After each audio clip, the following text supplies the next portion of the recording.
Olá, seja muito bem-vindo à nossa leitura. Nós estamos lendo o livro de Atos. Bora lá. A Ti, Senhor, rendemos graças porque o Senhor é bom. Obrigado por mais esse dia. Obrigado pela Tua fidelidade, pelo Teu amor, pela Sua misericórdia que se renovou mais uma manhã em nossas vidas, Senhor. Obrigado, Jesus, pela cruz, que naquele momento não desistiu de nós, foi até o fim. Mas obrigado, Jesus, principalmente pela ressurreição, a qual nos trouxe vida eterna. Louvado seja teu nome, exaltado seja o Senhor, porque o Senhor é o único digno de ser glorificado, o único digno de ser exaltado. Muito obrigado, Senhor, por tudo. Glórias sejam dadas a ti. Espírito Santo, venha nesta manhã, ministra aos nossos corações. Usa a tua palavra, usa as escrituras para transbordar sobre as nossas vidas, para que possamos cada vez mais aprender de ti, viver segundo a tua escritura, viver segundo a tua palavra, viver segundo a tua vontade. Vem com o teu reino sobre as nossas vidas, Senhor, e que a sua vontade ela seja sempre soberana, tanto aqui na terra como ela é no céu, Senhor. Glória seja dada ao teu nome. Te peço, Senhor, pela nossa nação, pelos nossos governantes, que o Senhor venha estar abençoando-os e que o Senhor venha estar despertando a tua igreja, o teu povo, para que a gente possa aprender a ver e entender qual é a sua vontade para este tempo. Não nos deixe de fora, Senhor. Nos ensina, Senhor, a entender os sinais, a ver os sinais para a honra e glória do teu santo nome. Espírito Santo, derrama do teu poder sobre as nossas vidas, dos teus dons de sabedoria, conhecimento, profecia, e para esses dias, Pai, de engano, o dom de discernimento de espírito, para que possamos continuar vivendo uma vida santa, com muita fé, amor e confiante na certeza da volta do Messias. E que tudo, Senhor, do nome, seja com Jerusalém, traga paz para aquela nação e que eles venham reconhecer Jesus como o Messias, para a honra e glória do teu santo nome, para o louvor do teu santo nome, Pai. Abençoa a vida de cada um aqui presente, que o Senhor esteja com os seus familiares, que o Senhor esteja tocando as nossas vidas, que o Senhor esteja abençoando a vida de cada um aqui. O Senhor conhece os corações, o Senhor conhece as mentes, o caminhar, a jornada, Pai. Espírito Santo, transforma, transborda e revela, Senhor, cada vez mais a tua presença a essas pessoas. Te peço também por aqueles que estão no grupo e por algum motivo não entra, Pai. Que o Senhor também os esteja abençoando, mas principalmente que o Senhor esteja os incomodando para ter o desejo de ouvir e conhecer e estudar a tua palavra, para que haja um crescimento e uma maturidade e um rompimento da religiosidade, para a honra e glória do teu santo nome, Senhor.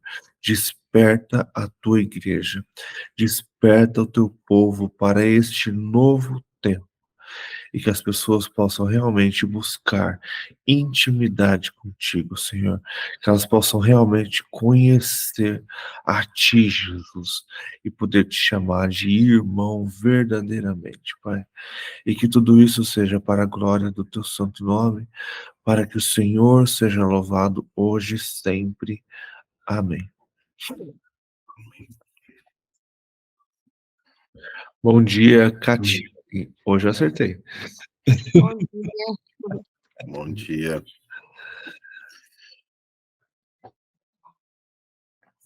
Então vamos lá, a gente está lendo o livro de Atos. Como eu disse ontem, Atos foi escrito por Lucas, é o seu segundo livro. Quando Lucas o escreveu, ele tinha um destino, que era Teófilo, então ele está literalmente contando a história do que ele viu. Eu gosto muito porque, Lucas, a gente percebe que no começo do livro de Atos, ele está andando com Pedro e os apóstolos, né? Então você percebe que mais Pedro, ainda que mais para frente, a gente percebe que ele começa a contar relatos de Pedro. E aí lá na frente a gente vai perceber que ele para de andar com Pedro para começar a andar com Paulo. Então a gente começa a ver esses relatos e Lucas contando isso para Teófilo, né? Que a gente viu que provavelmente pode ser um arcebispo da igreja de Antioquia. Então a gente leu que Jesus estava com eles por 40 dias e que eles estavam orando, sempre reunidos e orando. Cara, isso aqui é muito importante para o que vai acontecer agora, né? No capítulo 2. Então eles continuavam ali, eles estavam em Jerusalém, eles continuavam reunidos, eles continuavam pregando no templo e orando, sempre orando. E todos, com as mulheres, todo mundo junto. E não só os 12, mas sim os 120 discípulos que tinham ali naquele momento. Então vamos lá, Atos, capítulo 2, versículo 1. A vinda do Espírito Santo no dia de Pentecoste. Chegando o dia de Pentecostes, estavam todos reunidos num só lugar. De repente, veio do céu um som, como se um vento muito forte, e encheu toda a casa na qual estavam assentados. Só para a gente continuar indo para dentro de um estudo, né? Pentecoste nada mais é do que 50 dias depois da Páscoa. Então, era uma festa que é comemorada até hoje pelos judeus, né? Que é a festa, tanto a festa das semanas como a festa da colheita. Ela acontece geralmente 50 dias depois da Páscoa, né? E essa parte aqui que eu acho bem interessante, né? Que fala que de repente, né? O versículo 2, veio do céu um som, como de um vento muito forte. A palavra espírito no hebraico, ela tem sentido de vento, de sopro. Então, quando a gente vai lá em Gênesis, que quando Deus criou Adão do barro, ele vai lá e sopra o seu espírito para dentro de Adão. Isso é bem interessante que o ar, a ideia de quando o ar, ele entra pelas narinas, ele se mistura com o nosso sangue, com o pulmão. Então é como se quando Deus soprou o fôlego de vida dentro do homem, ele soprou o seu espírito dentro do homem, isso se misturou com o seu DNA. Então por isso nós temos o próprio DNA do espírito, o próprio DNA de Deus. Isso é bem legal. Versículo 3. E viram o que parecia línguas de fogo que se separaram e pousaram sobre cada um deles. Todos ficaram cheios do Espírito Santo e começaram a falar noutras línguas, conforme o Espírito os capacitava. Aqui é interessante também. Quando ele fala todos, Éder, tinha a visão de que só os 12 falaram. Não, todos, os 120 que estavam ali. Todos foram cheios do Espírito Santo, todos começaram a falar em línguas. E essa língua, a gente acredita que a maioria sabe, que a maioria que conhece, não é a língua de anjos, sim línguas mesmos, né? Língua das pessoas. E a gente vai continuar aqui, ele vai falar sobre isso. Mas é língua das pessoas daquela região. Então eles estavam falando outros idiomas sem saber e sem conhecer. E provavelmente para eles estavam falando no mesmo idioma, né? Só que as pessoas compreendiam. E aí diz que então eram línguas, tá, aqui achei, eram línguas naturais, né? Eram línguas daquele povo mesmo. Que o Espírito Santo veio e capacitou aqueles 120 homens para isso. Versículo 5. Havia em Jerusalém por causa da festa, né, da Páscoa, da Páscoa e do Pentecoste, devotos de Deus, vindo de todas as nações do mundo. Ouvindo o som, juntou-se uma multidão que ficou perplexa, pois cada um os ouvia falar em sua própria língua. Atônitos e maravilhados, eles perguntavam: acaso não são galileus todos estes homens que estão falando? Então, como os ouvimos? Cada um de nós em nossa própria língua materna. Partos, medos e elamitas, habitantes da Mesopotâmia, Judéia e Capadócia, do Ponto, da província da Ásia, Frígia e Panfilha, Egito e das partes da Líbia, próximo a Cirene, visitantes vindos de Roma, tanto judeus como convertidos ao judaísmo, creteses e árabes. Nós ouvimos declarar as maravilhas de Deus em nossa própria língua. Atônitos e perplexos, todos perguntavam uns aos outros o que significa isso. Alguns, todavia, zombavam deles e diziam: eles beberam vinho demais.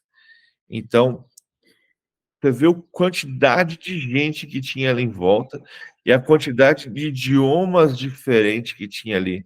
Mesmo o grego sendo uma língua predominante naquela região, cada região ali, os caras falavam um idioma diferente. E Deus os abençoou de tal maneira que cada discípulo, os 120, estavam proclamando as maravilhas de Deus, cara, na língua de cada pessoa ali em volta, para que todos pudessem ouvir essas maravilhas. E lógico, sempre tem aqueles que duvidam de tudo, né? Beberam demais, tá? Virou confusão, né? E aí vem Pedro, né? A pregação de Pedro, versículo 14. Então Pedro levantou-se com os 11 e em alta voz dirigiu-se à multidão.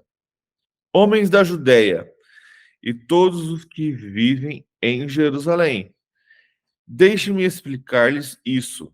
Ouça com atenção. Estes homens não estão bêbados, como vocês supõem. Ainda são 9 horas da manhã. Ao contrário, isto é o que foi predito pelo profeta Joel. Então, Pedro dá uma lição para eles aqui. Fala, olha, vocês estão enganados. Vocês estão falando aí que eles estão bêbados, mas na verdade eles não estão. Isso aqui é um mover do Espírito que foi previsto pelo profeta Joel. Eu gosto muito, e eu já falei várias vezes aqui, para quem já me acompanha, que isso está em Joel 2. E fala sobre o derramar do Espírito. A gente vai ler aqui o que está em Joel 2. Mas eu gosto muito, dar uma ênfase aqui, que lá em Joel 2, se eu não me engano, a partir ali do 18 e tal, mas no Joel 1, acontece o que acontece aqui em Atos 1. Joel 1, Deus fala para eles clamarem ao Senhor, buscarem ao Senhor, haver arrependimento, haver uma busca, haver um clamor, haver oração, jejum. Então, Joel fala para o povo se arrepender e buscar ao Senhor. E lá em Joel 2, ele começa assim, essa parte que Pedro começa um pouco diferente, mas lá em Joel está assim, depois dessas coisas.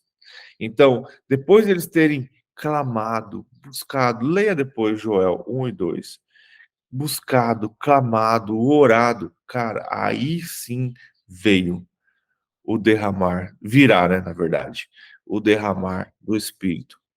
E aqui Pedro está comparando o que aconteceu, né, que foi esse derramar do Espírito Santo sobre a vida deles com o que aconteceu em Joel 2. Éder, Acredito que foi apenas o início. Éder, Sim. você tá com a King James? Não, eu tô com a NVI. Ah, tá. Obrigada.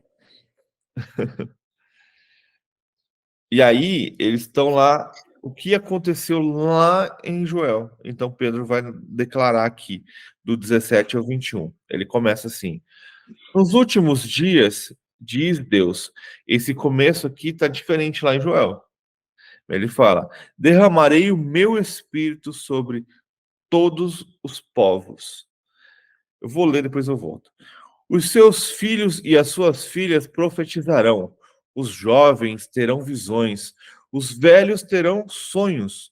Sobre os meus servos e as minhas servas derramarei o meu espírito. Naqueles dias eles profetizarão. Mostrarei maravilhas em cima no céu e sinais embaixo na terra: sangue, fogo e fumaça e nuvens de fumaça. O sol tornará em trevas e a lua em sangue, antes que venha o grande e glorioso dia do Senhor. E todo aquele que invocar o meu nome, e todo aquele que invocar o nome do Senhor será salvo. Então isso está em Joel 2, se eu não me engano, começa no versículo 18, e aqui é bem interessante que ele fala assim, 28 a 32. legal. Tá aqui, Joel 28 a 32. E é bem interessante que ele fala assim, nos últimos dias, diz Deus. Então, se a gente pegar aqui, eles estão crendo que eles estão vivendo os últimos dias. Lembra que no versículo anterior, os discípulos perguntam para Jesus, quando virá o seu reino? Quando a gente vai deixar de ser escravos e o Senhor vai reinar de verdade? Então, o que eu acho bem interessante, depois eu até marquei aqui, mas os discípulos, Pedro principalmente, todos os discípulos, qual que era o sentido da pregação deles? Eles tentavam, isso é algo que a gente não faz, e é por isso que a gente não consegue converter judeu. Isso é bem interessante. Mas eles pregavam quem era Deus. E aí eles colocavam Jesus dentro da Bíblia deles. Eles tentavam mostrar, dentro dos livros de Isaías, dos livros dos profetas, como Jesus cumpriu tudo aquilo, até o próprio Salmos, o próprio Davi. E eles pregam também a volta do Cristo. Eles pregam que ele está ali e que Cristo vai voltar. Consegue entender a maravilha da pregação que eles estão vivendo ali? Então, e qual era o sentido de tudo isso? Então, isso é maravilhoso. Bom dia, Alan. Muito bom te ver aqui, meu irmão.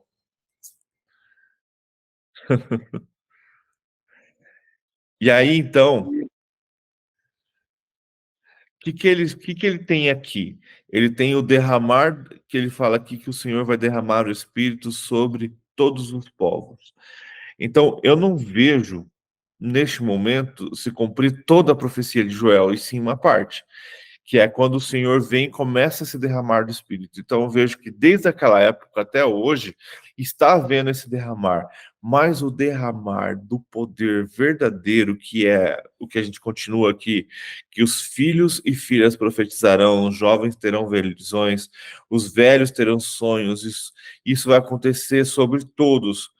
Pobre e rico não tem distinção, mas sim aquele que busca o Senhor, que aí ele fala sobre os meus servos e servas, derramarei o espírito, derramarei o meu espírito neles naqueles dias e eles profetizarão. Então vai haver, eu acredito dessa forma, que vai haver um derramar ainda do Espírito tão forte, porque ele continua aqui. Essas coisas a gente não viu e a gente está começando a ver acontecer. Versículo 19: mostrarei maravilhas em cima no céu e sinais na terra, sangue, fogo, nuvens de fumaça, o sol se tornará em trevas. Então o sol vai escurecer, a lua vai virar sangue, e antes que venha o que. E essas coisas todas vão acontecer o quê? Antes que venha o grande dia do Senhor. Então a gente está falando sobre o fim. Então toda essa profecia começou lá, mas eu acredito que vamos viver o auge dela ainda perto da volta do Senhor, onde vai haver realmente uma grande comissão de evangelismo com o derramar do espírito de Elias, onde as pessoas vão realmente pregar o evangelho do reino a todas as nações. E eu acho bem interessante quando eles... Olha, eu achei uma coisa que bem legal não sei se já passou essa parte, mas achei uma coisa bem legal num comentário da João de Almeida Revista Corrigida. Ele fala assim, mulheres e homens... Não, peraí. Ah, meu pai, a pressa fez eu perder. Lembra quando fala que as mulheres não podiam falar? Sim. Então, aí eu perdi onde eu estava, que era um comentário bem bacana, mas ele fala que as mulheres não podiam fazer perguntas ali para os seus maridos. Não era que elas não podiam falar, né? Então, a gente sempre ouve, assim, e eles passam meio por cima, e acho que a gente acaba, eu mesma acabava pensando que não podia falar nada. Mas não era, não podia ficar fazendo pergunta para os maridos. Na verdade, a ideia, se você parar para pensar, é para prestar atenção. E não ficar conversando no meio do ensino. Ah, é o que eu estou fazendo aqui hoje, assim, tipo assim.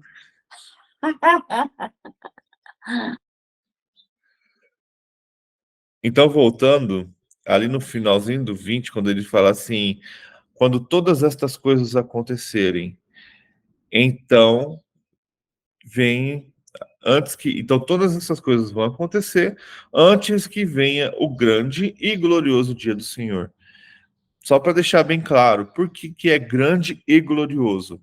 Ele é grande e terrível para aqueles que não temem ao Senhor, para aqueles que não o proclamaram como seu Salvador, e ele vai ser glorioso para aqueles que temem e são salvos pelo Senhor. E aqui Pedro tem um comentário que eu achei bem interessante, que quando a gente vai lá em Joel, o Joel está falando do Senhor, né? Está falando, está falando de Deus, vamos colocar dessa forma. E aí, todo aquele que invocar o nome do Senhor será salvo, está em Joel. Só que aqui Pedro, ele coloca que o Senhor, nesse sermão de Pedro, ele está falando de Jesus. Então, Pedro ele usou isso daqui para colocar que todo aquele que invocar o nome do Senhor Jesus será salvo. Então, é bem interessante isso. E esse glorioso dia será maravilhoso, né? Mas, então, eu acredito verdadeiramente que precisamos nos voltar para o Senhor, como está lá em Joel 1, como está aqui, que os discípulos estavam orando e jejuando todos juntos, em comunidade, para que realmente haja no final dos dias esse derramar do Espírito sobre todas as nações e sobre todos os povos.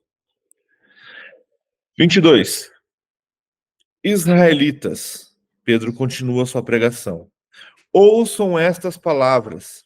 Jesus de Nazaré foi aprovado por Deus diante de vocês por meio de milagres, maravilhas e sinais que Deus fez entre vocês por intermédio dele. Como vocês mesmos sabem, este homem lhe foi entregue por propósito determinado e pré-conhecimento de Deus, e vocês, com a ajuda de homens perversos, o mataram. Eu vejo nessa essa pregação de Pedro, ele ainda é ressentido com a morte do amigo, né? E querendo acusar alguns, principalmente os líderes do Sinédrio, pela morte do próprio Cristo, né? Então, e vocês, com a ajuda de homens perversos, o mataram, pregando na cruz. Versículo 24. Mas Deus o ressuscitou dos mortos, rompendo os laços da morte, porque era impossível que a morte o resistisse. A respeito dele, disse Davi, e aí ele vai citar aqui um salmo. Eu sempre vi o Senhor diante de mim, porque ele está à minha direita e não serei abalado. Por isso, o meu coração está alegre, a minha língua exulta, o meu corpo também repousará em esperança, porque tu não me abandonarás no sepulcro, nem permitirás que o teu santo sofra decomposição. Tu me fizestes conhecer os caminhos da vida e me encheram de alegria na tua presença. Então a gente tem aqui um salmo proclamado por Davi. Só que é interessante que quando a gente continua a leitura aqui, a gente já vai ler, mas Pedro chama Davi de profeta. Fala que Davi era, e eu também creio muito nisso, porque Davi ele buscava o Senhor com tanto zelo que às vezes, se a gente começar a prestar atenção nos Salmos, a gente está vendo Davi tendo visões das coisas. Então, eu não vejo aqui, se você, alguns historiadores vão falar que Davi estava proclamando isso dele mesmo. Eu já vejo aqui que Davi estava vendo Jesus no trono. E Jesus estava ouvindo Jesus. Davi estava ouvindo Jesus proclamar isso. Porque, cara, tira Davi agora e coloca Jesus.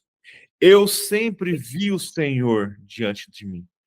Davi não viu Deus. Porque a palavra fala que nenhum homem nunca viu a Deus. Então, Davi, ele via o próprio Jesus. E Jesus, aqui, ó, eu sempre vi o Senhor diante de mim. Então, é Jesus falando.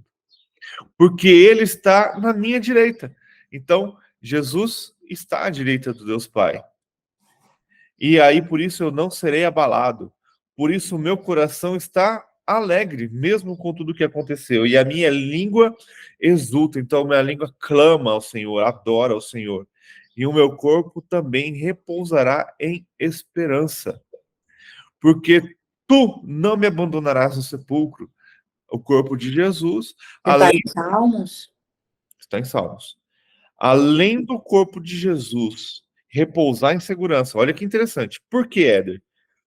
Quando as pessoas eram mortas na cruz, elas não eram dignas de ser sepultadas. Se vocês assistirem o filme do A Ressurreição, se eu não me engano é o nome do filme, acontece que logo atrás da cruz, ali perto da cruz, já existia uma vala, um buraco, onde os corpos eram tirados da cruz e ali era jogado para sofrer decomposição. Então não havia sepulcro. E aqui a gente coloca o quê? A certeza de que o meu corpo também repousará em esperança.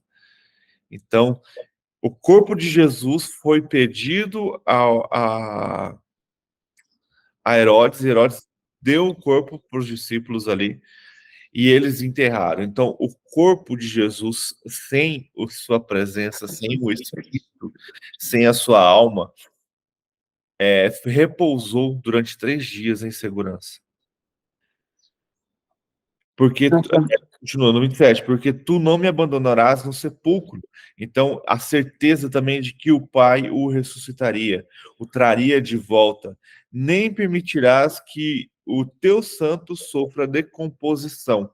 Então, ele tinha a certeza de que o Senhor não o abandonaria, ele voltaria, morreria, seu corpo seria guardado, e não por muito tempo, porque o Senhor não abandonaria no sepulcro ao ponto de seu corpo começar a decompor. Tu me fizeste conhecer os caminhos da vida e me encherás de alegria na tua presença. Cara, é Jesus proclamando.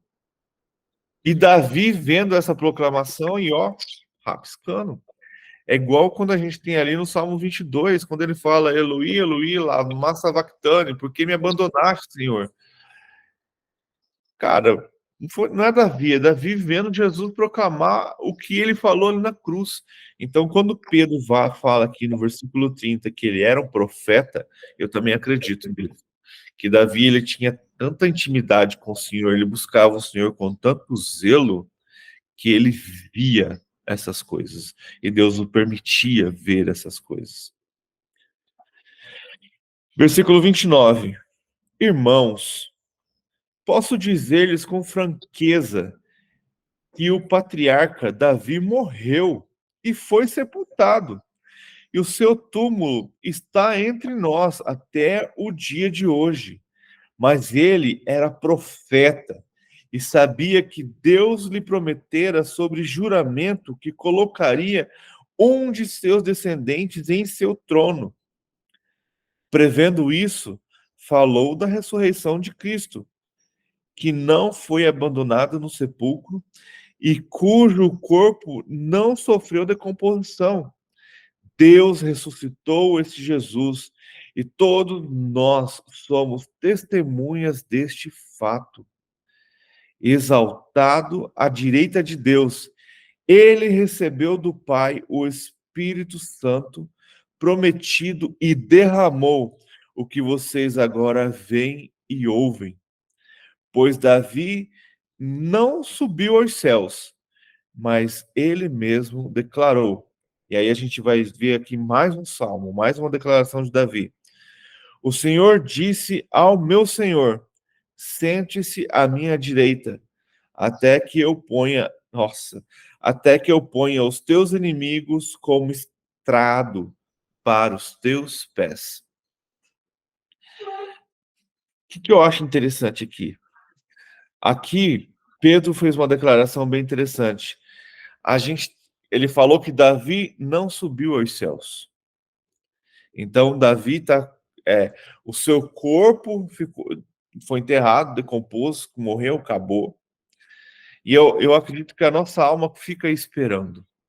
Então, Davi, gente, isso também é algo que a gente vai longe em discussão, mas eu creio que é como se a gente entrasse em um sonho, em um sono profundo. Porque a gente vê várias vezes Jesus falando que a pessoa que morreu, ela está dormindo. E quando a gente dorme, a gente fecha os olhos e abre, o tempo passa e a gente não percebe. E eu acredito nisso também, que aqueles que morreram no Kairós do Senhor, elas já ressuscitaram no dia do Senhor, sabe? No soar da sétima trombeta, quando os mortos ressuscitarão, Paulo fala isso, né? Quando os mortos ressuscitarão primeiro, eu acredito que quem já morreu, isso é difícil de entender, mas o tempo, como o Senhor não tem esse tempo, a gente já vê isso lá em Apocalipse, que a gente vê que João teve a visão do fim dos tempos, então significa que está acontecendo, já aconteceu e por aí vai, porque Deus é dono do tempo. Então, eu acredito que essas pessoas é a mesma coisa. Nós vamos ter que viver aqui o Cronos, né? Para nós, o tempo vai passar como a gente vive, segundo após segundo, minuto após minuto. Mas para quem morreu, não. Fechou e acordou lá já. E aí ele fala assim, então que Davi não subiu aos céus. Então a gente tem também Jesus falando, agora não vou lembrar onde, mas ele fala assim, que ninguém vai ao céu, subiu aos céus, ninguém vai aos céus a não ser aquele que veio de lá. Então ele é o único que vai aos céus. E aqui eu acho bem interessante que ele fala o quê? Que o Senhor, Deus, disse ao meu Senhor, Jesus, sente-se à minha direita, até que eu ponha os teus inimigos como estrados para o teu pé. Então, quando a gente... Cara, isso aqui é muito massa, porque pensa só, quando a gente vai aqui em Joel 2, quando ele está repetindo aqui em Atos 2, na parte do versículo 20, no final, na parte final, que ele fala que virá o grande e glorioso dia do Senhor. Então, e aqui você tem o próprio Deus falando para Jesus, senta aqui do meu lado, que eu serei o vingador. Eu vou colocar os teus inimigos no estrado do seu pé. Aí você vai e vai conquistar o que eu te prometi. Então ele está falando do que? Dos fins dos dias e a ira que o Senhor vai derramar sobre todas as nações, principalmente sobre todos os povos que o odeiam, que o perseguem, que fala mal, que não crê no Senhor. Pessoas que têm a iniquidade enraizada em seu coração. Então, para eles virá, né, a ira do Senhor, para eles virá o grande e terrível dia do Senhor. E aqui a gente tem a prova de que esse derramar da ira vem do próprio Deus. E aí a gente tem Jesus vindo como o vingador também, para tomar posse e conquistar e restaurar a terra. 36. Portanto, que todo o Israel fique certo disso. Este Jesus, a quem vocês crucificaram, Deus o fez Senhor e Cristo. Então Pedro ainda continua bravo, né? Que vocês crucificaram. Pedro, por algum tempo, vai ficar apontando o dedo para eles. 37. Quando ouviram isso, ficaram aflitos em seu coração e perguntaram a Pedro e aos outros apóstolos: irmãos, o que faremos? Cara, olha o que a pregação de Pedro fez com aquele monte de gente que estava em volta. 38, Pedro responde: arrependam-se e cada um de vocês seja batizado em nome de Jesus Cristo para o perdão de seus pecados e recebam o dom do Espírito Santo, pois a promessa é para que vocês, para os seus filhos e para todos que estão longe, para todos quanto o Senhor, o nosso Deus, chamar. Então a gente tem aqui Pedro trazendo para eles o que? O que é necessário para haver essa transformação? Arrependimento. Vocês precisam se arrepender dos seus caminhos. Aí eu tenho até um comentário aqui que fala que a pregação de Pedro ela foi bem maior, né, do que Lucas aqui produziu. Mas que o arrependimento, a fé ali, ele fala que a salvação não tem nada a ver com o batismo, como a gente estava falando. O batismo ele tem a ver com a declaração, né? Eu vejo assim, que é como se fosse o passaporte para entrar no reino. É um dos princípios necessários para ser reinante, né? Mas aqui Pedro está falando de arrependimento e de ser batizado. Então, esse arrependimento pode trazer também essa ideia de você precisa crer, você precisa ter fé para ser salvo. E aí é necessário esse arrependimento para perdão dos pecados, para que vocês recebam o dom do Espírito, né? E eu acho muito interessante que nesse final aqui ele fala assim: por todos quanto o Senhor, o nosso Deus, chamar. Éder, volta só um pouquinho. O que você falou que um comentário sobre o batismo? Não entendi. Já vai eu querendo contestar. É que o batismo não salva, concorda? Não, eu sei que ele não salva, mas ele constitui uma declaração do nosso arrependimento e fé, né? Então, É um ato aí mas que eu não ele... falei que não era. Ah, tá. Mas onde eu quero chegar? O que eu quis dizer? O batismo ele não salva. Eu sei, mas é ele Então, que demonstra simbolicamente a morte, né? O sepultamento. sim, mas ele não é essencial para a minha salvação. Sim. Ele não é essencial para que eu esteja livre da ira do Senhor no fim dos Não é dias. essencial, mas ele compõe. Não, mas você concorda que ele não é essencial para a minha salvação? Mais ou menos. Mas aí, mais ou menos. Então você está dizendo que o ladrão da cruz não foi salvo. Não, mas aí ele não teve tempo. Então não é essencial para a salvação. O essencial é arrepender-se, né? O essencial é crer, é a fé. Arrepender-se e crer. Mas aí, qual que é o problema de tudo isso? É o entendimento que salvação é apenas o início de uma jornada. Sim. Então, o que é ser salvo? Vamos começar por aí. Ser salvo é estar livre da ira do próprio Deus. Eu acredito que nós somos aqui adultos já e maduros para entender que nós não somos salvos do diabo. Sim. Entendeu? Nós somos salvos da própria ira de Deus. Sim. Porque somos pecadores desde que nascemos e dignos de morte. Dignos da ira do Senhor. Então, quando aceitamos Jesus, somos salvos. Fé. Começa aí. Isso é um início, certo? É o início de uma jornada. Vou te dar um exemplo. Vou dar um exemplo do próprio Diego aqui. Diego, você aceitou Jesus, você falou lá 2017, né? 2018. E ele se batizou agora 23. Se passaram 5 anos. Se no meio disso Diego tivesse morrido, ele não estaria salvo? Estaria.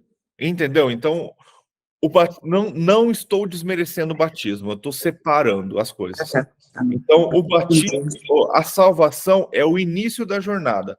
A salvação era necessária para entrar, para começar a pensar-se no reino de Deus, né? O batismo, ele é essencial para quem quer continuar servindo ao Senhor. Conseguiu entender agora a minha pegada? Porque eu separo a salvação do reino e reinar com o Senhor. Salvo, estamos livres da ira do Senhor, não vamos padecer no inferno, não vamos queimar do lago de fogo e vida, e viveremos no reino como plebeus. O batismo é simplesmente uma confissão de fé, né? O batismo é o passaporte para nos tornar reinantes com Jesus. Consegue entender dessa forma? É a mesma coisa, é como se você tivesse que entrar no reino e você não consegue acessar o palácio porque você não tem o passaporte para entrar no palácio, porque você não tem o cartão para entrar no palácio. Entendi. Se ficou você mais fácil. for batizado, você não tem a menor oportunidade de sentar na mesa do banquete das bodas do Cordeiro. Conseguiu entender agora? Uhum. O batismo, ele é essencial, sim, mas não para ser salvo, e sim para reinar. E sim para reinar. O problema, Beth, sabe qual é? Isso também demorou para entrar na minha cabeça. É que a gente não é ensinado dessa forma. Uhum. E eu já questionei pastores sobre isso, e eles falam que é difícil ensinar isso para as pessoas. Então, eles preferem não ensinar. Uhum. Porque é muito complicado. Então, o que é? A nossa salvação, ela é uma jornada, ela é uma caminhada. E a gente Talvez se eles explicarem dessa forma, eles podem perder candidatos, é isso? É porque as pessoas se tornam livres. Uhum. E muitas vezes eles não querem a liberdade do povo. Então, o que acontece? Qual que é a minha visão de reino? É que muitas vezes a gente confunde. A salvação nos livra da ira do próprio Senhor. Ponto. Porque éramos pecadores, desde nascença. Então, toda criança, desde que nasce, ela está condenada. Isso é difícil também de entender. Mas a palavra está falando isso. Então, por isso que precisamos pregar o evangelho para os nossos filhos. Os bebês, aí eu consigo falar assim que eles estão sob a guarda dos seus pais, né? Então, por isso que a gente vai lá e... Como que é a palavra, Beth? Esqueci. Apresenta. Isso. A gente vai lá e apresenta ao Senhor. A gente vai lá e entrega ele ao Senhor, quando é pequeno. Para quê? Porque eles estão sob o jugo dos pais. Mas quando começa a haver compreensão, nós precisamos pregar o evangelho para os nossos filhos. Porque se eles vierem a morrer, corre o risco de não viver o reino, e sim padecer na ira do Senhor. Entende? Então, isso é salvação. A salvação, ela tem um processo. Então, somos salvos. No momento que você é salvo, você já compreende a graça? Não. Você vai começar a buscar a graça. Você começa a buscar o Espírito Santo. Você, tecnicamente, começa a ter intimidade. Então, o Espírito Santo, que é aquele cara que escolhe para quem e como vai derramar os seus dons, ele vai fazer naquele cara que está buscando ele. Se a gente vê aqui, o dom de falar na língua dos povos aconteceu com os discípulos porque eles estavam orando e buscando. Eles não estavam vivendo suas vidas como se nada tivesse acontecido. Além de ter andado com Jesus, depois que Jesus foi embora, você parou para pensar aqui que passaram-se 10 dias depois que Jesus subiu? E eles estavam todos juntos, reunidos, orando. Homens, mulheres, todos. Então veio o derramar do Espírito de Joel. E aí eles começaram a entender o quê? A graça. Somos salvos, começamos a entender o que é graça, o que é o derramar do Espírito Santo. E aí, quando a gente começa a ter maturidade e começa a comer comida sólida, a gente começa a entender o quê? Que o reino de Deus é também um processo. Porque o reino de Deus terá hierarquia, assim como os anjos têm, terá posição, assim como os anjos têm. A gente não vai ficar lá o tempo todo sentado adorando Deus, nós vamos trabalhar, nós vamos fazer essa terra ficar de novo como ela é, como ela era no Éden, né? Adão, que é o nosso exemplo do que a gente vai voltar a ser, né? Com o seu corpo glorificado, Adão ele não ficava sentado debaixo da árvore fazendo nada, ele trabalhava, ele cuidava do jardim, ele deu nome para os animais, porque Deus quer dessa forma, entende? Então, o reino, já deixa eu falar, Fabiana, deixa eu só concluir. Então, eu vejo o reino de Deus dessa forma. Então, quando Jesus volta lá em Apocalipse, ele está escrito assim, Rei dos reis e Senhor dos senhores. Então, significa que durante o seu reinado na terra, quando ele reinar e vir tomar posse do que ele perdeu, do que, na verdade, o Adão perdeu, né? Quando ele vir governar, ele terá pessoas que em vida governaram, governando junto com ele em todos os lugares. Então, o reino de Deus, eu vejo ele, como diz lá em Lucas, que em Mateus, na verdade, Jesus fala que a partir de João Batista, o reino é tomado à força. Então, é necessário que obras para que você reine com Jesus. É bem simples entender isso. Não tem como o ladrão da cruz, que vamos colocar aí, que é o que a gente mais, o mais rápido que a gente conhece de salvação, né? Que está na Bíblia, ter a mesma postura, morar no mesmo lugar, ter as mesmas posses, ter a mesma hierarquia que Paulo. Consegue entender agora? O reino de Deus vai haver essas coisas. Vai haver posição, vai haver hierarquias, vai haver tudo. Nós não vamos ficar com inveja disso, porque nós vamos ter a vontade de Deus. Mas o trabalho vai ter posições, assim como os anjos têm. Pode falar, Fabiana. Esse tempo que eles estavam ali buscando, né? Estavam orando. A Bíblia, a Bíblia não fala desse tempo, assim, quantos dias que eles estavam orando, estavam buscando ali. Se a Bíblia fala quantos dias foram? Isso. Não, ela não é clara, né? Mas a gente consegue compreender de qual maneira. Jesus subiu 40 dias depois que ele morreu, não foi? Sim. Então, a gente tem aí uma ideia. Jesus morreu na Páscoa. E ele subiu, então ele ressuscitou no domingo. E 40 dias depois ele sobe aos céus. A gente tem aqui que o Pentecoste, a festa do Pentecoste, não tem esse nome porque eles receberam o derramar do Espírito nesse dia. A festa de Pentecoste já era uma festa que acontecia 50 dias depois da Páscoa. Então é uma festa comum entre os judeus. Eles comemoram essa festa até hoje, que é a festa da colheita e a festa das... Eu até tinha comentado aqui, deixa eu ver se eu acho de novo. Ixi, eu estou numa confusão aqui. Me ajuda. Festa das semanas é a festa da colheita. Me ajuda aí, Éder. Você Pode falou, ele ressuscitou no terceiro dia e após 40 dias ele subiu aos céus. Isso. Não, aí você tá bagunçando. Você que falou. Sim, mas... Sim, ele ressuscitou no terceiro dia, não ressuscitou? Sim. Aí ele fala que ele sobe aos céus para falar com o Pai, que é o que ele fala ali com Maria, né? Sim. Aí ele volta, não volta? E passa 40 dias com seus discípulos?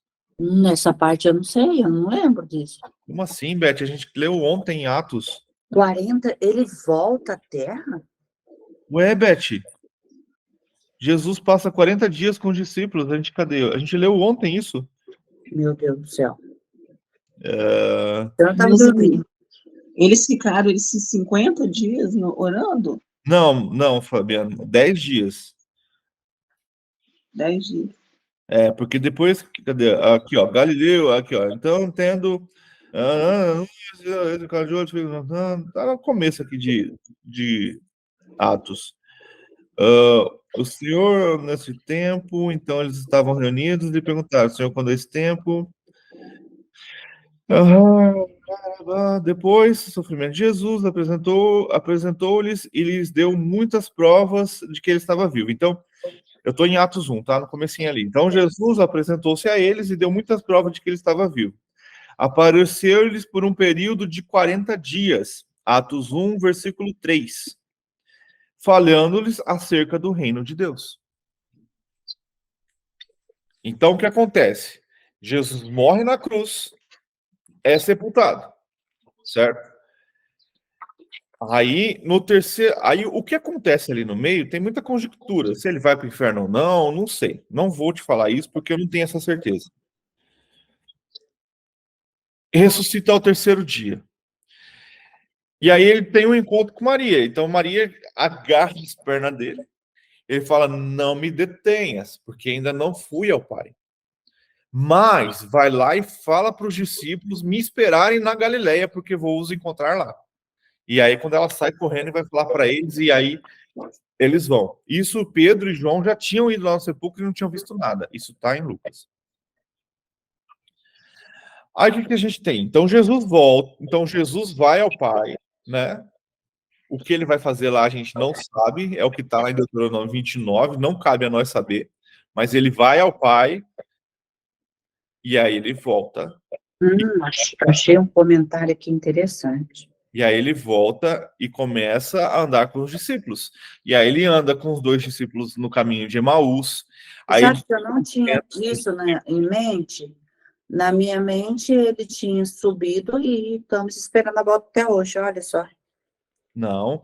E aí a gente tem aqui no final, ó, no 9, que tendo dito isso, foi elevado às alturas. Quando eles olharam, que aí ele fala que o Espírito Santo ia vir, que ele precisava ir para que o Espírito vinha, mandou eles pregarem em toda a Judéia e Samaria, e aí eles olhavam e o Senhor subiu as nuvens e foi embora. E aí aparece 2 anjos vestidos de branco e falam: o que vocês estão fazendo aqui? Ele subiu, e da mesma maneira que ele subiu, ele vai voltar. Então, foram 40 dias depois da pregação, depois da ressurreição. Então, a gente tem aqui, ó, no versículo 14, também de Atos 1, que todos eles se reuniram, sempre em oração com as mulheres, inclusive Maria, mãe de Jesus. Então, os discípulos permaneceram, depois que Jesus subiu, eles voltaram para Jerusalém, que foi o que Jesus mandou eles fazerem, e eles se reuniam em oração durante todo esse período até que chegou o derramar do Pentecoste. Por que eu consigo pensar isso, Éder? Porque quando fala aqui que o Espírito Santo derramou, eles estavam o quê? Eles estavam todos reunidos num só lugar. E quando a gente pega aqui que eles estavam todos, o que eles faziam quando eles se reuniam num só lugar? Oravam. Entendeu? Uhum.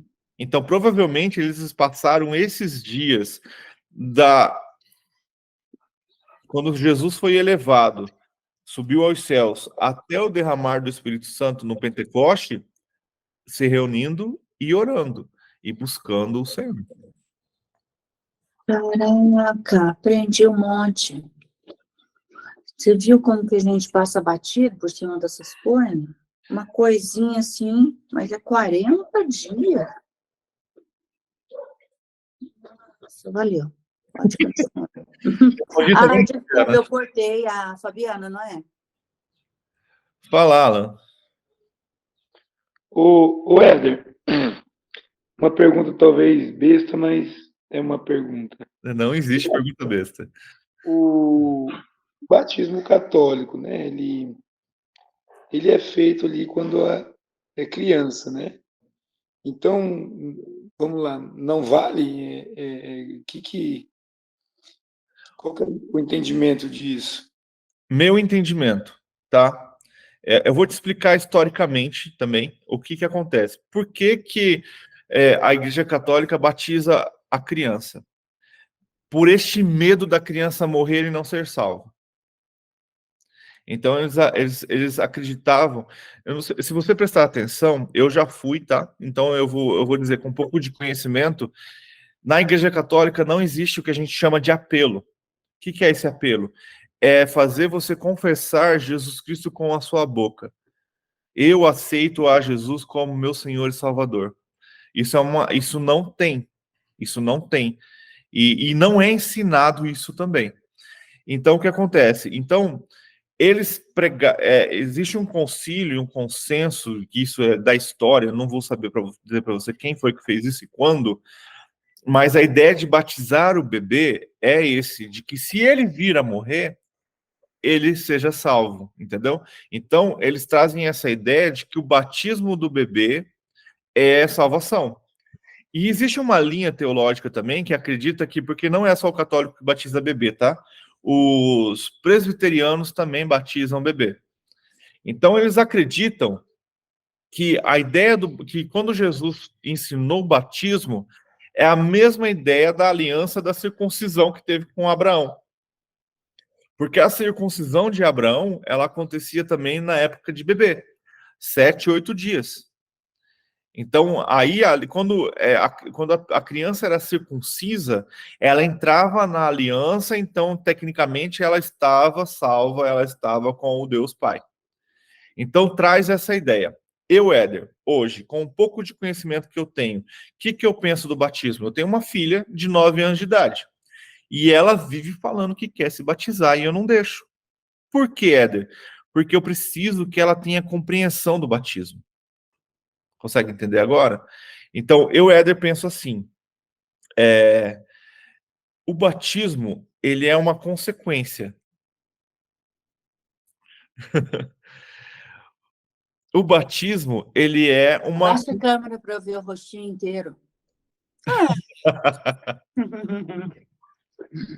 O batismo, então, para mim, ele é uma consequência. A gente precisa crer no Senhor Jesus, ser salvo para ser batizado. Foi o que a gente leu em Mateus. Quando você batiza uma criança, sem ela ter essa compreensão, não teve sentido. Consegue entender? Por quê? Porque ela fez aquilo porque você fez. É igual quando eu levo a criança para apresentá-la na igreja protestante, que é dessa forma, eu levo ela para apresentá-la ao Senhor, ela não sabe o que está acontecendo. Eu estou fazendo pela minha fé. Então, eu vejo a essência do batismo tem que haver compreensão por que você está sendo batizado. Então, por isso que eu, Éder, acredito que para ser batizado a gente precisa ter compreensão do porquê estamos sendo batizados e o que esse batismo nos leva e o que ele está mostrando à sociedade. Achei que era só eu que era beata. Respondeu, Alan? Sim, então, na verdade, Não, mas acho que a pergunta o dele não batismo, foi essa, não. Foi essa? Foi assim? Deixa ele responder. na verdade, então, o batismo católico, em tese, não vale porque é inconsciente, né? Foi levado, foi batizado a criança, mas ela nem sabe o que aconteceu. Posso falar um pouquinho, Éder? Eu sei que ele está perguntando para você. Pode? A minha visão é assim. O batismo, ele é uma confissão de pecado ali, é morrer para o mundo e ressuscitar para Cristo, né? É o entendimento da Beth. E aí, como que eu vou batizar a criança se ela não está compreendendo aquilo? Então, tem até as tradicionais, elas fazem um curso ali com a criança, já vai tem crianças de 7, 9 anos, aí eu também fico assim, receosa, eu penso que o batismo, a criança em si, assim, ela tem que ter um pouco mais de entendimento, de querer, de entender o porquê daquilo. Eu acho muito, muito jovem na idade. Então, quanto mais criança, né, quanto menor, ela vai ter dificuldade para ela entender o porquê que ela está fazendo aquilo. E no batismo você tem que confessar que Jesus é o Cristo, confessar que você realmente vai seguir a Bíblia, né? que você crê no Espírito Santo, será que ela tem todo esse entendimento, toda essa compreensão? Ou ela vai batizar e falar, batizei porque todo mundo estava batizando.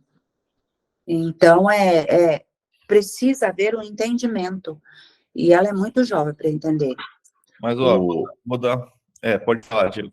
Não só para exemplificar, né? Tem um irmão da igreja de família cristã, os pais todos cristãos, os primos e a família grande, e ele falou, olha, eu me batizei lá na minha infância, lá na minha, sei lá, com 12, com 11 anos, juntou aquela primaiada lá, vai batizar, e eles batizaram.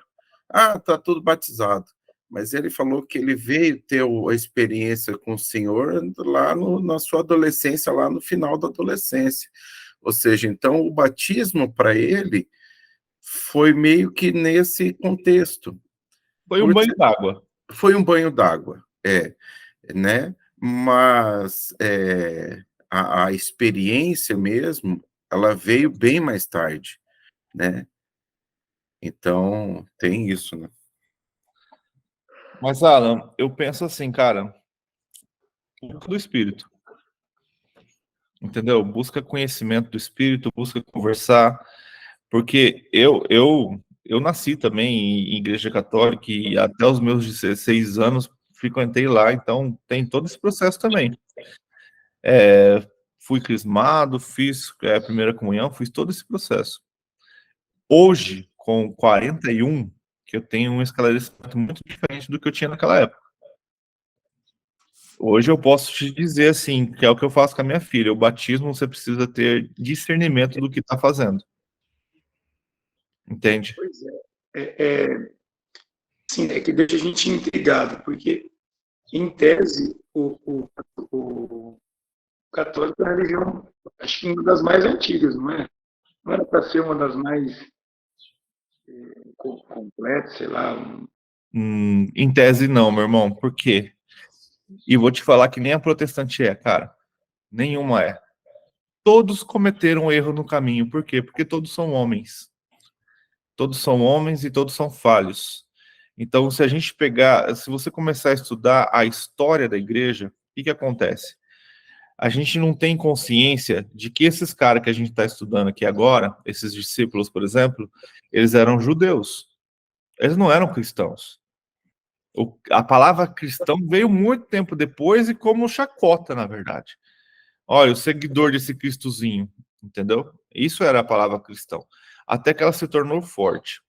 E aí a gente tem uma mistura de... O problema de tudo acontece quando você estuda a história da igreja, é que Roma começou a perder domínio por causa do cristianismo.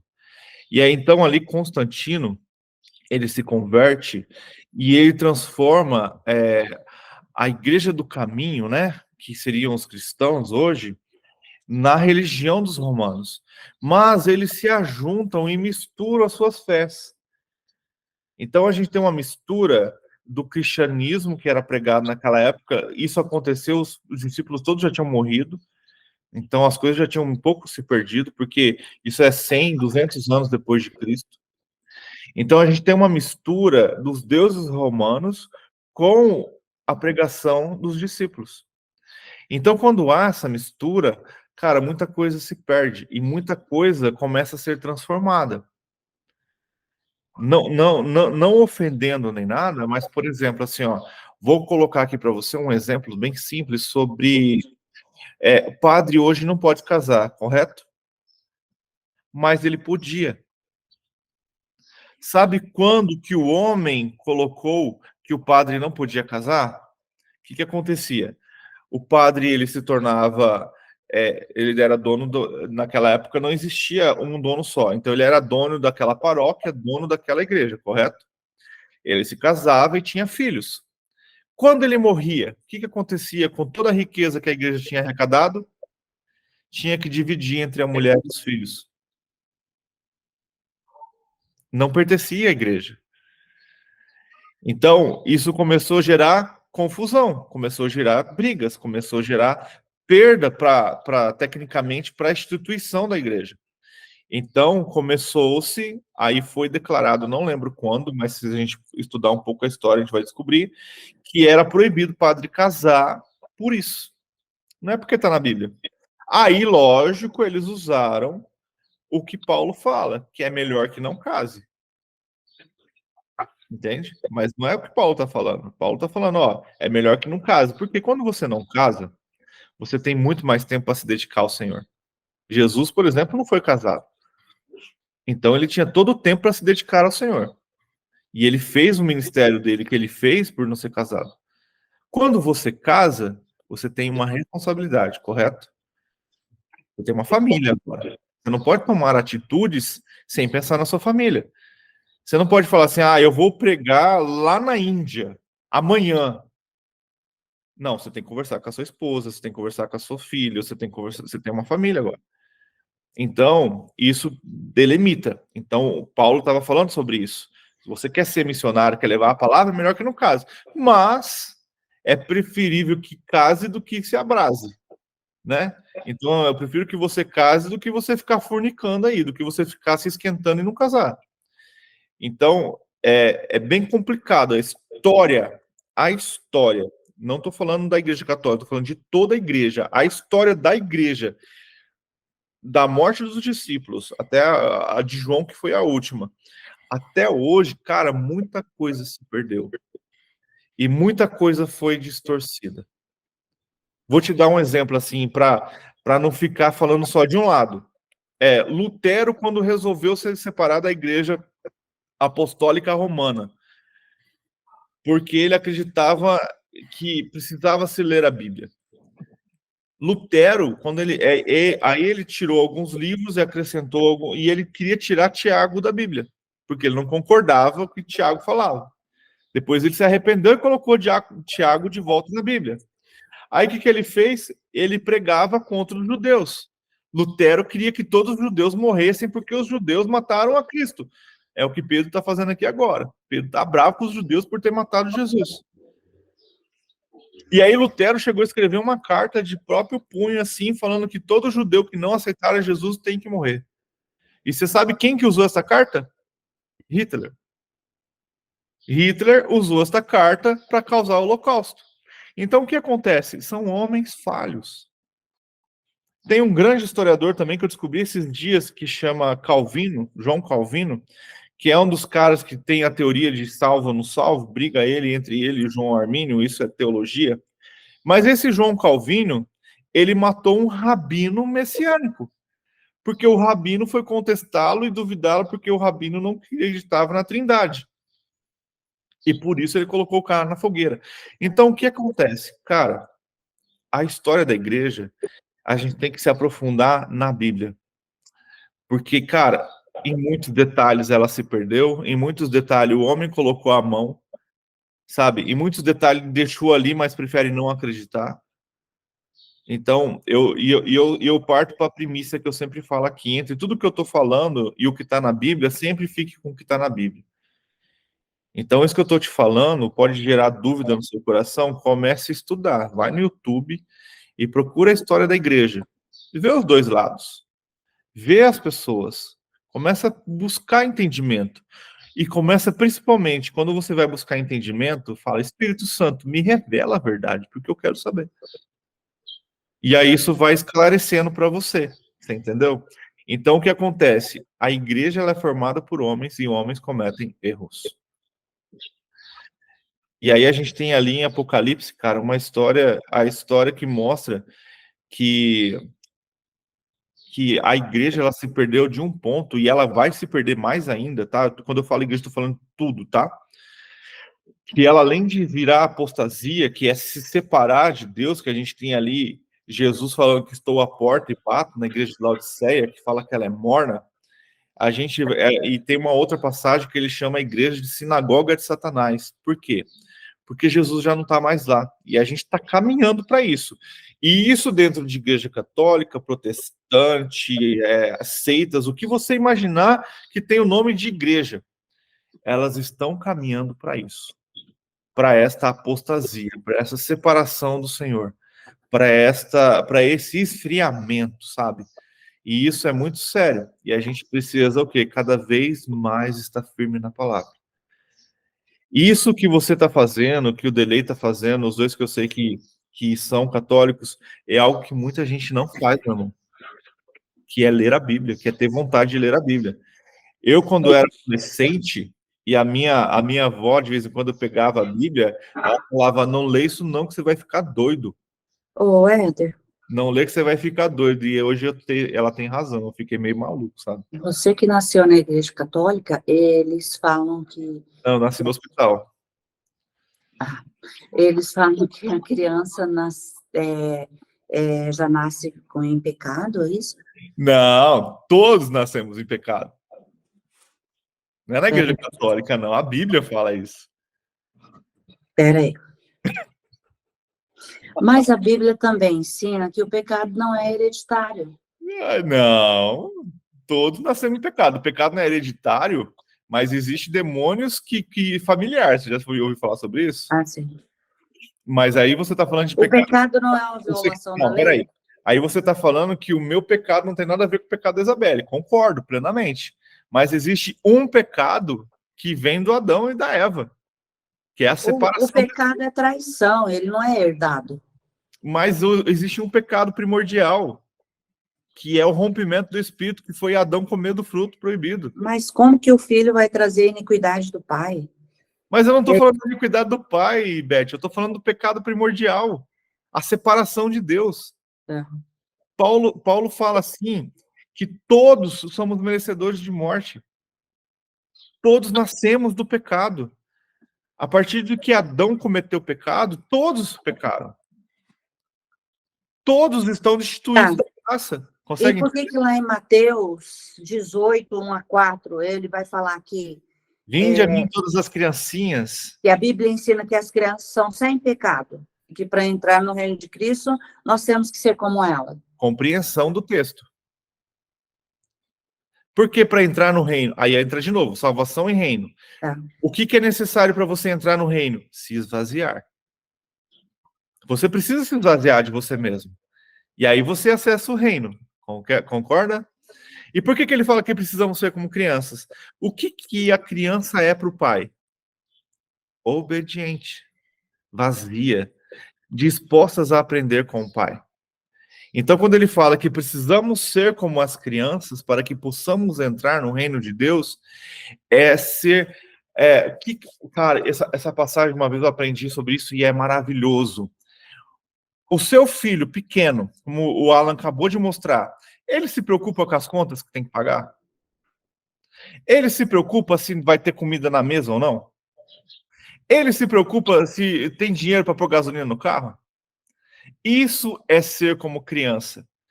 Precisamos ser como crianças perante ao Pai. Entregar tudo nas mãos dele, deixar que ele governe. Só que nós somos adultos, cabeça dura, e ficamos agarrados nas coisas. Então, quando Jesus fala que precisamos ser como crianças, essa compreensão não tem quando a gente fala da inocência da criança, é essa inocência, é estar com o copo vazio. É estar disposto a aprender de Cristo. É estar disposto a entregar a sua vida. Deus não fala para entregar a vida a Ele e obedecê-lo e fazer conforme Ele fala? Na minha ideia, era assim, Jesus nasceu sem pecado, então todos os homens também nascem sem pecado. Nossa. Jesus nasceu sem pecado porque Ele era Deus. E aí você vai, se eu falar... Mas ele se tornou homem. Sim, mas ele não... Mas a Maria teve relações com José para ter Jesus? Então Jesus foi o único que não era pecador. Cara, isso a gente vai longe. Mas... meu entendimento é que ele não nasceu do pecado, né, Éder? Entende? Então, nasceu do pecado, por isso ele foi uma criança sem pecado. Então, cara, tipo assim, ó, se a gente for discutir isso, o Beth, existem linhas teológicas que falam que Jesus, cara, isso é difícil de explicar, mas não vá nessa, mas é assim, ó, que o Espírito de Jesus, o Deus, Jesus, Deus, só entrou em Jesus mesmo quando o Espírito Santo veio sobre ele, ali no batismo. Que ele não era Deus desde o seu nascimento. Existe uma linha teológica sobre isso. Não vou discutir também, não.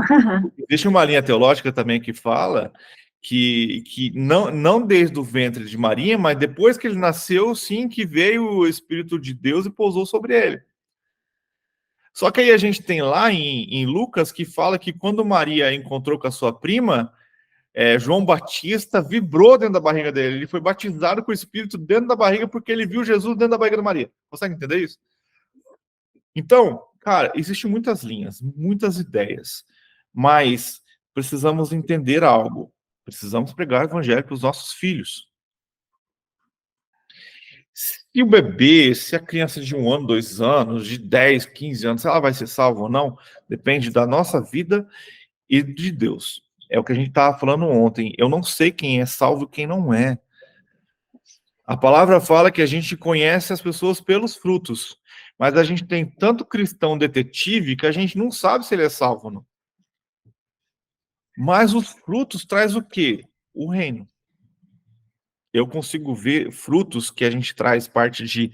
E o fruto não é só pregar o evangelho, não. Que aqui a gente viu aqui, que quem chama é Deus. A gente continua lendo, vamos terminar de ler aqui, e a gente vê que quem move isso também é o Espírito. Então, quem convence é o Espírito, não somos nós. Então, o fruto que Deus fala que nós precisamos dar começa pelo quê? Pela obediência a Deus. E como que a gente vai obedecer um cara que a gente não conhece? Então, por isso precisamos estudar a Bíblia profundamente. E, Beth, eu sei que eu estou criando bastante dúvida na sua cabeça, mas estuda, vai pesquisar, não acredita no que eu estou falando. Vai buscar isso, entendeu? Pega isso que eu falei, duvida de mim, vai atrás. E outros oradores. Isso eu falando para todo mundo. E vai aprofundar na Bíblia mesmo. Então, existem várias teorias, cara. E a gente tem um coração de pai e de mãe que a gente quer salvar as crianças, mas, cara, existem crianças de 8, 9 anos que são perversas. Se você dá uma faca na mão deles, eles matam alguém. Então, tudo depende dos pais. Vamos lá para a gente terminar? Versículo 40. Como muitas outras palavras... Como que é o nome desse do seu amigo, se ele conseguiu a resposta que ele queria? Pela cara dele, acho que não. Vai ter que estudar, igual Deus. Gerou um pouco mais de dúvida entre outros pontos, mas a parte do batismo ali ficou claro. Não, mas essa parte da criança, cara, é difícil de compreender mesmo, cara. Vai ter que buscar discernimento do Espírito mesmo e buscar outros conhecimentos, outras pessoas falando sobre isso. Você é católico? Pesados. Não. Assim, muito tempo eu fui, hoje eu tô... Não sou mais, entendeu?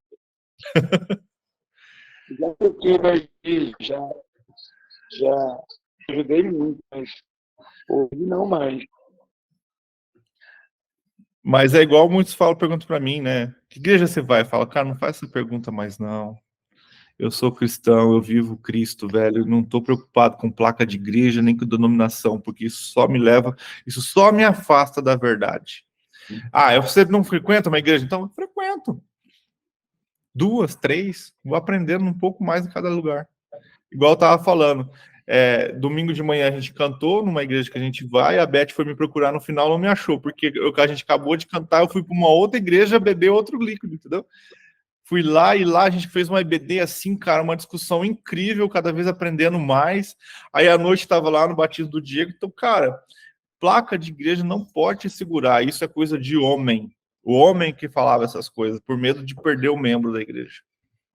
Só que a gente não pode falar isso, senão daqui a pouco vamos falar que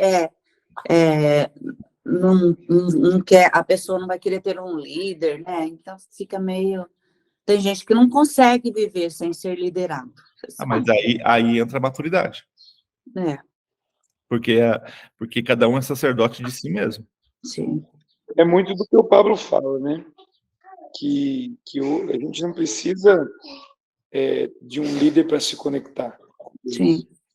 Claro, é importante a gente estar, se reunir, é muito importante, mas hoje a gente não precisa mais. Se você sentar no secreto e orar, fazer a sua leitura, você já se conecta com ele. Mas sabe qual que é a função de um líder, vamos colocar dessa palavra que vocês usaram? É isso que a gente está fazendo aqui hoje, é poder aprender. Você pode aprender sozinho? Pode. Só que é muito mais rápido, muito mais fácil você aprender com os outros, que já fizeram essa caminhada que você está começando a fazer agora. Sozinho fica um pouco mais raso, né, Éder? Por Fica isso que é muito raso, às vezes, necessário né? a comunidade, é necessário haver essas discussões. Por que eu saí de uma igreja e fui para outra fazer uma EBD? Porque lá nessa igreja que eu estava, ia ter uma mensagem muito boa, gosto de quem estava lá pregando, é um amigão meu. Só que lá na outra é uma EBD, cara, onde você pega a palavra ali, começa a discutir, todo mundo tem fala, igual a gente está fazendo aqui. Onde você acha que eu aprendi mais? Conseguiu entender? Então, vamos lá, são 6h30, a gente não conseguiu terminar ainda. Versículo 40. Com muitas outras palavras os advertiu e insistia com eles. Salvem-se desta geração corrompida. Parece hoje, né?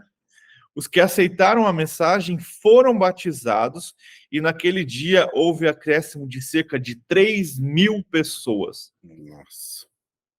Então você vê que o Espírito moveu com vontade ali, né? 42. Cara, isso aqui é muito massa. Eles se dedicavam ao ensino dos apóstolos e à comunhão a partir do pão e as orações. Então eles estavam tudo buscando junto isso. Todos estavam cheios de temor e muitas maravilhas e sinais eram feitos pelos apóstolos. Os que criam mantinham-se unidos e tinham tudo em comum, vendendo suas propriedades e bens e distribuindo a cada um conforme a sua necessidade. Só colocar um adendo aqui. Quando eles vendiam suas propriedades e bens, houve um problema ali para a igreja de Jerusalém, porque eles acreditavam que Jesus já estava voltando, porque essa era a mensagem. E aí eles começaram a vender suas coisas. A gente vai ver aqui Barnabé fazendo isso. E o que acontece lá no final? Paulo tem que começar a pedir dinheiro às igrejas para ajudar as igrejas de Jerusalém, porque eles não tinham mais dinheiro, porque todo mundo tinha vendido tudo. Eles não tinham mais. Aí Paulo fala, cara, vocês também precisam trabalhar. Não é porque Jesus vai voltar que vocês vão cruzar os braços e não vai mais trabalhar. Cada um é merecedor do seu pão, do seu alimento. Então vai trabalhar, vocês precisam trabalhar para comer. E aí as outras igrejas ajudavam a igreja de Jerusalém, e aí já tendo esse entendimento de que, cara, a gente precisa esperar pela volta do Senhor, mas também não precisa fazer loucuras como eles fizeram ali no começo. 46. Todos os dias continuavam a reunir-se no pátio do templo, partiam um pão em suas casas e juntos participavam da refeição com alegria e sinceridade de coração, louvando a Deus e tendo a simpatia de todo o povo. E o Senhor lhes acrescentava diariamente os que iam sendo salvos. Olha isso aqui. Quem que acrescentava? O Senhor lhes acrescentava diariamente os que iam sendo salvos. Se eu não me engano, tem algum lugar que fala que eles chegaram a 5.000 pessoas convertidas. E sabe o que é interessante aqui também, que a gente às vezes não presta atenção? Eles faziam isso no pátio do templo, porque ainda não havia perseguição. Eles ainda tinham essa liberdade de fazer tudo isso no pátio do templo. Então eles ensinavam, tinha comunhão, oravam, eles temiam ao Senhor. E aí muitas maravilhas e sinais eram feitas por os discípulos. A gente vê Paulo curando o cara que está na entrada do portão do templo. Olha, prata e ouro eu não tenho, mas o que eu tenho eu te dou. Levante e ande. Então, o que é isso? Dom, poder do Espírito. A gente precisa voltar a buscar os dons e os poderes do Espírito. Não se apagou. Não se apagou. Não morreu. E Paulo fala lá na frente em Coríntios. Em Tessalonicenses, ele fala, não deixe que o Espírito morra. Não deixe morrer o Espírito. E quando a gente vê em Coríntios 13, a gente vê ali, fala sobre o amor. Se o amor morre, se o amor se esfria, os dons também se esfriam, os dons também morrem. Então precisamos buscar dons do Espírito, precisamos buscar essa fé em Jesus, essa fé no Espírito, e precisamos ter sede da palavra e buscá-lo verdadeiramente todos os dias. E aí sim a gente começa a ter compreensão da palavra. Aí assim a gente começa a ter entendimento da palavra. E aí a gente começa a gerar dúvidas em nossos corações. E isso é bom. Porque quando gera dúvida, significa que algo que foi colocado lá dentro, que talvez não tenha vindo do Senhor, está florescendo. E o Espírito quer te revelar coisas novas. Mas para isso é necessário ter maturidade. É necessário ter intimidade com Cristo, para que essas coisas novas venham. Então, do que a gente falou agora há pouco, independente de placa de igreja, a gente está caminhando para uma época que placa de igreja não vai significar mais nada. Primeiro que talvez até a igreja de instituição acabe, porque a perseguição vai aumentar, a tribulação vai aumentar, os sinais estão aumentando. Então precisamos, na verdade, pensar em sermos cristãos, independente de placa. Se é católico, protestante, adventista, não me importa qual placa de igreja você é, você precisa ser cristão. E muitas vezes a gente fica com essa picuinha. Ah, eu sou isso. Ah, eu sou aquilo. Cara, Jesus, ele era judeu e Maria também. Então precisamos entender. E olha só, em nenhum momento ele quer que você se torne judeu. Paulo ensina isso. Mas precisamos ter o estilo de vida como Cristo. Cristo fala isso. Vocês me amam? Então obedeçam e guardem os meus mandamentos. Mas, assim, eu penso que é muito, deixa muito aberto falar sobre isso, né? Sobre qual e não ser e não seguir por conta do liderado, porque não são todas as pessoas que vão estar buscando, vão estar estudando sozinhos. Sozinhos é bem complicado. Eu mesmo sozinha, se eu não fosse esse grupo, eu não estava estudando, entendeu? Então, assim, e a pessoa falar assim, eu não preciso ir em religião, é como a pessoa ficar solta, não ter um seguidor, é assim, no meu entendimento, como um soldado vai dizer assim, eu sou daquele exército, ele nem vai ao quartel. Aí então, eu tenho essa discussão com meu filho, ele gosta muito de viajar, está envolvido com os ralheiros, e viagem e tal. Fala, meu filho, você precisa ir para a igreja. Não, aí ele entra nessa questão, como você está dizendo, tal, né? Mas eu não vejo dessa forma, sabe? Eu acho que você tem que estar junto, você tem que estar em comunhão. Ele fala, não, mas eu estou junto ali, a gente fala, a gente tem cristãos e estamos ali falando de Jesus e tal. Então, a gente sempre entra em debate com isso. E eu já não falo, mas como? Eu tenho uma mão de 5 dedos, se eu tirar o dedo de dentro da mão, ela vai fazer falta. Nós somos membros, nós somos um corpo, a gente tem que estar junto. Então, essa é uma coisa, assim, bem, assim... É difícil falar, porque aí vai do entendimento de cada um. Porque ele tem essa visão, eu já tenho outra. E se eu falo da forma que vocês não precisam falar, eu sou daqui, eu sou dali, eu sou de lá, então dá a entender que daqui a pouco falar assim, eu sou até da Umbanda. Não, aí não. Então eu tenho que ter um direcionamento. Esse é o meu entendimento. Eu concordo e não concordo. O que acontece? Eu concordo. Em nenhum momento eu vou falar para vocês não vá em nenhuma igreja. Porque eu vou. Consegue entender? Precisamos estar em comunhão. O problema é que não podemos ser escravos dessa comunhão. Não podemos ser escravos dessa igreja. Isso acabou. Isso passou. Então, a gente tem hoje, é muito difícil isso, mas a gente precisa ter discernimento de espírito de onde estamos indo e do que estamos comendo. Entende? E eu entendo muito bem, Beth, do que você quer estar falando. Porque, na verdade, existe este engano também, de que, não preciso ir porque não faz... Não, não é bem assim. Precisamos andar em comunhão.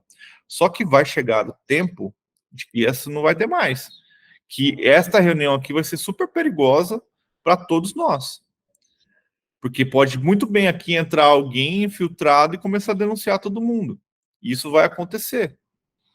Então, tipo assim, eu acredito, como eu acabei de falar para você, eu frequento as igrejas. O áudio, Beth. Você falando isso, eu falo, meu Deus, eu não posso faltar uma reunião, porque está chegando muito rápido esse tempo. Sim. E a gente vai ter que fechar isso aqui. Sim. Então, tipo assim, o que é preciso? Amadurecimento. Quando eu falo isso aqui, eu acredito que todos estão maduros ou caminhando para isso.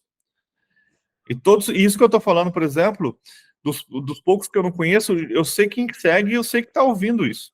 Então, é a mesma coisa, assim, se a pessoa se eu estivesse sozinha, como que eu ia tirar essas dúvidas que foi formada na minha cabeça, eu ia aprender onde? Não vai, por isso que é necessário ter comunidade e caminhar junto. Lembra que eu falei ontem? Paulo nunca andou sozinho.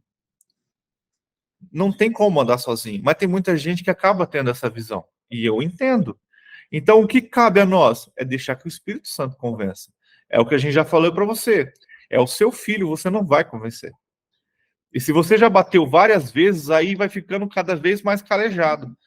Ele não vai mais querer ouvir. Então, o que cabe a você? Joelhinho no chão e oração e deixar que o Espírito mova. Deixar que Deus faça. Então, por exemplo, como que eu converto a minha filha? Falando para ela ou mostrando para ela? Mostrando. Entendeu? Então, é a mesma coisa. Então, tem dia que a Isabela não quer ir para a igreja de jeito nenhum.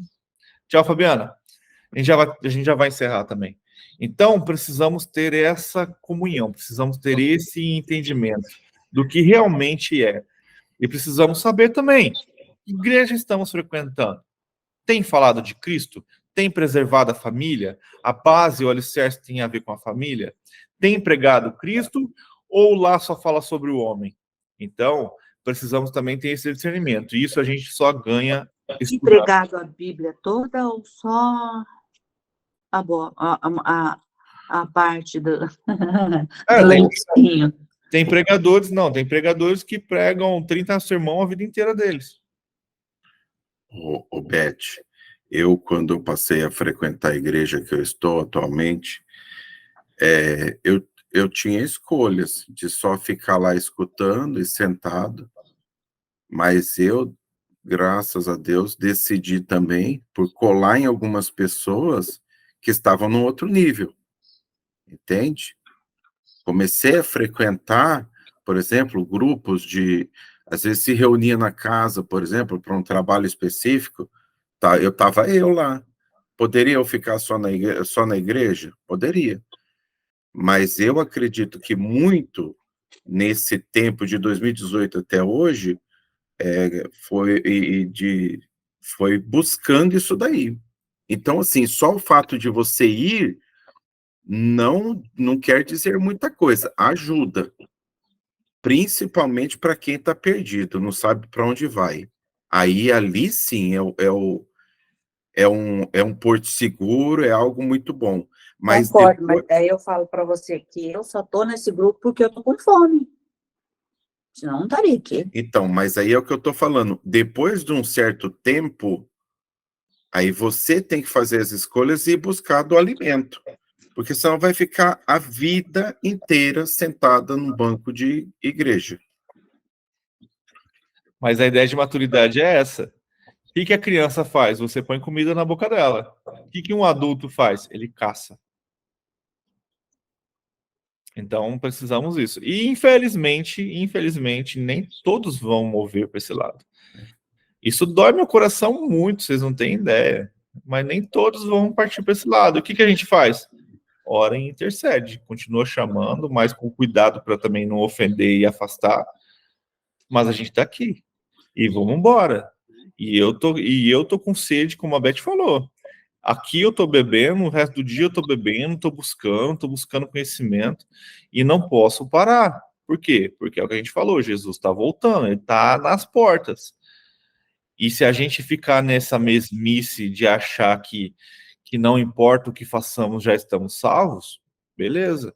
Mas a hora que o calo apertar, a hora que a perseguição vier, você realmente vai estar preparado? Realmente vai estar preparado para morrer, Ué, os discípulos todos morreram. Uhum. O único que não morreu foi João, né? João tentaram matar ele de tudo quanto é jeito. Você não morre, então se isola naquela ilha. Some daqui que você está incomodando. É isso aí. Eu tenho aqui uma pergunta, mas vai dar discussão. Eu vou deixar para amanhã. Amanhã a gente vai ter que. Fala Amanhã- logo, agora eu vou ficar curiosa. A gente discute amanhã. Não? Tá. Vai dar. Não, eu acho que vai dar trabalho isso aqui. A gente estuda e responde amanhã. A gente começa amanhã com a pergunta do Diego. Poxa vida. Ah, É, vamos... é uma pegadinha para amanhã. A Beth tá cedo aí no grupo. Vai lá, manda. Acho que eu vou Já fazer. fez um compromisso para amanhã, já, Beth.